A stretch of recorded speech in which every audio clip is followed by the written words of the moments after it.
नमस्कार दोस्तों, स्वागत है आपका अपने SG क्लासेस चैनल पे। तो आज हम आप लोग को एक ऐसा ट्रिक बता रहे हैं जिसकी मदद से आप किसी भी बड़े से बड़े ट्रांसलेशन को आप आसानी से चुटकियों में कर सकते हैं। ठीक है, तो जैसे आपको प्रॉब्लम होती है, जैसे अब आप टेंस से रिलेटेड तो बहुत आप आसानी से कर लेते हैं, बट जो बड़े बड़े सेंटेंस रहते हैं उसका अनुवाद आप आसानी से नहीं कर सकते हैं। बहुत सारी प्रॉब्लम होती है। न्यूज़पेपर आप पढ़ रहे हैं, कुछ भी पढ़ रहे हैं, मैगजीन पढ़ रहे हैं, तो वहाँ पर भी आपको ट्रांसलेशन करने में बहुत ही प्रॉब्लम होती है। और इन प्रॉब्लम को हम एक चुटकियों में सॉल्व करेंगे। बस वीडियो को लास्ट तक ज़रूर देखिएगा। ठीक है, चलिए, ये ट्रिक मैंने खुद से बनाई है और इस ट्रिक को, और मेरे ख्याल से आप लोग को यह ट्रिक बहुत अच्छा लगेगा। बस वीडियो को लास्ट तक ज़रूर देखिएगा और ट्रिक अच्छे से समझिएगा और कमेंट बॉक्स में ज़रूर बताइएगा कि ये ट्रिक आपको कैसा लगा। ठीक है, तो चलिए, आपको जैसे एक ट्रांसलेशन, बड़ा सा ट्रांसलेशन लेते हैं। अब छोटा ट्रांसलेशन आप लोग बहुत किए हो, तो चलिए आप लोग को ट्रांसलेशन सिखाते हैं। तो चलिए देखते हैं। जैसे आपको एक ट्रांसलेशन दे दिए, क्या दे दिया, जैसे दे दिए भारत में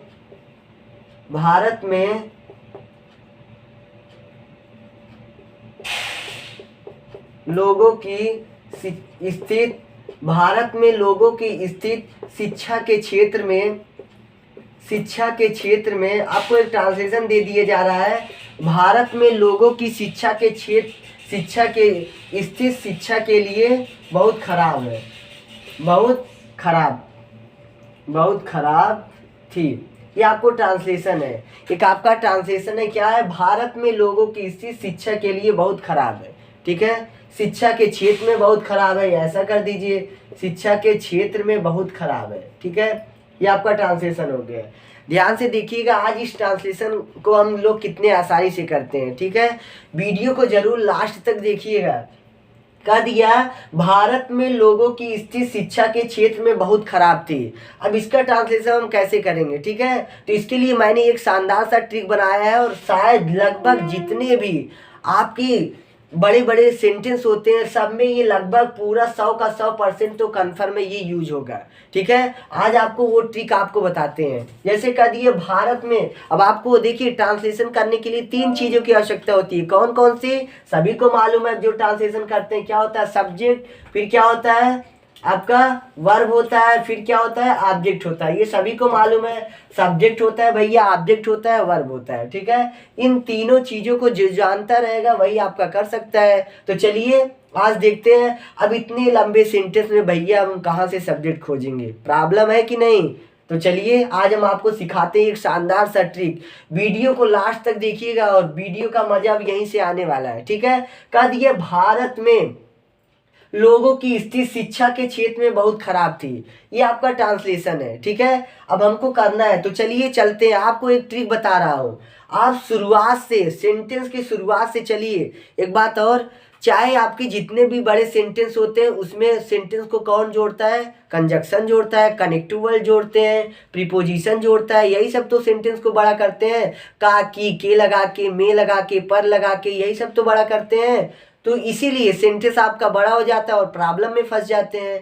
तो चलिए, अब जैसे कह दिए भारत में, तो आपको एक ऐसा ट्रिक दे रहा है जिससे आप कभी भी नहीं फंसेंगे। ये मेरा चैलेंज है। तो चलिए आप क्या करेंगे, शुरुआत से चलेंगे। ठीक है, शुरुआत से चलिए। जिस शब्द के लास्ट में आ जाए, पर आ जाए, उसको आप शुरुआत में नहीं लिखेंगे। ठीक है, में आ जाए, पर आ जाए, का, की, के, कुछ भी अगर शब्द के पीछे लगा हुआ है तो आप मत लिखिएगा उसको शुरुआत में, यही चलेगा। जैसे कह दिए भारत में आ गया तो छोड़ दीजिए। लोगों की, यहाँ पे में आया तो इसको छोड़ दिया, लोगों की आया तो इसको छोड़ दिया, स्थित आ गई। देखिए स्थित के आगे पीछे कुछ लिखा हुआ है, ध्यान से देखिए। इसके आगे तो कोई शब्द आगे लेकिन का, के, की नहीं आया, तो यहीं से हम नंबर डालते हैं। ठीक है, नंबर डालते हैं। ठीक, तो चलिए दिखाते हैं। बात आई कि सर ने बताया कि भारत में ये छोड़ना है लोगों के। अच्छा एक बात बताइए, प्रॉब्लम आपको कहाँ होती है? अरेंज करने में, सेंटेंस को सही आर्डर में लिखने में। ठीक है, अभी जैसे आपको एक सेंटेंस दे दे, अभी यही मैं कह दूँ राम एक अच्छा लड़का था। ठीक है, अभी कह दे राम एक अच्छा लड़का था। अगर हम जानते हैं, सभी की इंग्लिश यही जानते हैं क्या? राम की इंग्लिश क्या होती है? राम होती है। ए की इंग्लिश ए होती है। अच्छा की इंग्लिश क्या होता है? गुड होता है। बॉय की इंग्लिश क्या होती है? बॉय होता है। की इंग्लिश क्या होती है? इज। तो हमें देखिए क्या ये मेरा ट्रांसलेशन सही है? बिल्कुल गलत है। क्यों? क्योंकि सभी का तो हमें स्पेलिंग मालूम है बट उसको अरेंज नहीं कर पा रहे हैं। अगर यही हम अरेंज कर दे उसको तो हमारा ट्रांसलेशन बन जाएगा। तो चलिए अगर इसको हम अरेंज कर देते हैं तो क्या हो जाता है? Ram is a good boy, यही तो होता है, ये आपका ट्रांसलेशन होता है। स्पेलिंग तो सभी को आती है, बस अरेंज कोई नहीं कर पाता है, ऑर्डर में कोई नहीं लिख पाता है और प्रॉब्लम वहीं से हो जाती है और आपका सेंटेंस क्या हो जाता है? गलत। ठीक है, तो चलिए आपको एक शानदार सा ट्रिक देते हैं और ध्यान से देखिएगा। भारत में लोगों की स्थिति शिक्षा के क्षेत्र में बहुत खराब थी। ठीक है, तो मैंने बताया कि जिस शब्द में मैं आ जाए या पर आ जाए उस सेंटेंस को शुरुआत में नहीं लिखना है। तो शुरुआत कहाँ से करना है? ध्यान से, भारत में तो इसको छोड़ दीजिए, लोगों की आ गया छोड़ दीजिए, स्थित इसके आगे पीछे कुछ है नहीं है तो नंबर 1 डाल दीजिए। क्या? नंबर 1 एक डाल दीजिए और इसके बगल ऐसे जितने भी वर्ड है उस पर क्रम कर दीजिए, 2 3 4 5 कर दीजिए। हो गया। अब उसके बाद जहाँ पे आपका सेंटेंस खत्म होता है, ठीक है, वहीं से अगला नंबर स्टार्ट कीजिए। 5 पे खत्म हुआ और ये सेंटेंस आपका कहाँ खत्म हुआ? थी पर। तो यहाँ से आप जाइए 6 डाल दीजिए। 6 के बाद आप देखिए ये बहुत खराब, ये मेरा टोटल कितने नंबर पे है? 7 नंबर पे। में आपका आता है 8 नंबर पे, क्षेत्र आपका 9 नंबर पे, ये आपका 10 नंबर पे, ये आपका कितने नंबर पे? 11 नंबर पे। अब चलिए हम ट्रांसलेशन कर देते हैं।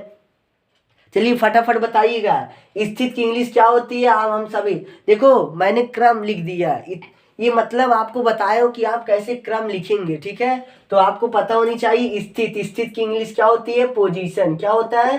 पोजीशन। लिख दीजिए पोजीशन। नंबर 2 पे क्या लिखना है? की की इंग्लिश क्या होती है? ऑफ। अब उसके बाद क्या लिखना है? लोगो की इंग्लिश क्या होती है? पीपुल, सभी को मालूम है। अब उसके बाद मे की इंग्लिश क्या लिखना है? इन लिख दीजिए। उसके बाद भारत की इंग्लिश क्या होती है? इंडिया। ठीक है, अब ये हो गया कि नहीं? Position of people in India. अभी आप प्रॉब्लम में फंसे होते, सर मेरा सब्जेक्ट क्या है, वो क्या है, ये क्या है? बस देखिए आसानी से स्थित की लिखा 2 3 4 5 क्रम से मैंने लिख दिया। अगला देख लीजिए के क्षेत्र में बहुत खराब थी। अब 6ठे नंबर पे क्या लिखना है? थी की इंग्लिश क्या होती है? जल्दी बताइए। वाज। ठीक है, 7वें नंबर पे बहुत खराब है तो लिख दीजिए वाज वेरी। खराब की इंग्लिश आपको पता है क्या होता है? बैड। उसके बाद 8वें नंबर पे मे की इंग्लिश क्या होती है? इन होती है। और क्षेत्र की इंग्लिश क्या होती है? एरिया होती है। क्या होती है? फील्ड होता है।